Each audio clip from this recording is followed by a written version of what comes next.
Apakah betul memberi persepuluhan udah nggak berlaku lagi untuk kita sekarang ini? Menurut saya masih berlaku. Karena memang nggak ada satu ayat pun di perjanjian baru yang mengatakan bahwa kita harus memberi persepuluhan. Tapi sebaliknya, nggak ada satu ayat pun di perjanjian baru yang mengatakan bahwa persepuluhan dibatalkan.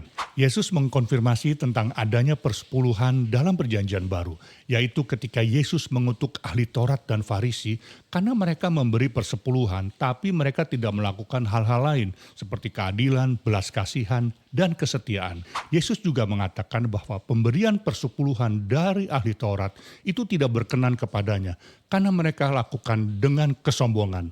Dan di ayat lain Yesus juga mengatakan bahwa berilah kepada kaisar apa yang menjadi hak kaisar, tapi berilah kepada Tuhan apa yang menjadi milik Tuhan. Perpuluhan adalah milik Tuhan. Ada pendapat lain yang mengatakan bahwa persepuluhan sudah dihapuskan di kayu salib.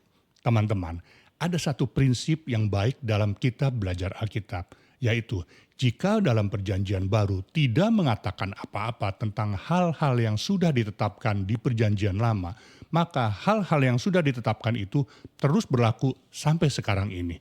Namun sebaliknya, jika ada ketetapan di perjanjian lama yang tidak akan berlaku lagi, maka perjanjian baru akan mengatakan hal-hal seperti itu. Contohnya, dalam perjanjian baru dengan tegas mengatakan bahwa semua pengorbanan hewan dihapuskan karena Allah sudah tidak berkenan lagi. Dan juga sunat lahiriah sudah tidak perlu dilakukan lagi. Tetapi ibadah, pujian, persembahan, termasuk persembahan persepuluhan, tidak dihapuskan. Ada juga yang mengatakan bahwa persepuluhan udah nggak berlaku lagi karena kita sekarang nggak hidup di zaman hukum lagi. Kita sekarang hidup di zaman anugerah. Justru pernyataan ini semakin membuat saya ingin memberikan persepuluhan. Kenapa teman-teman? Karena teman-teman tahu nggak, persepuluhan pertama kali itu diberikan oleh Abraham kepada Melkisedek yang adalah gambaran Tuhan Yesus sendiri. Dan Abraham hidup jauh sebelum adanya hukum-hukum pada bangsa Israel.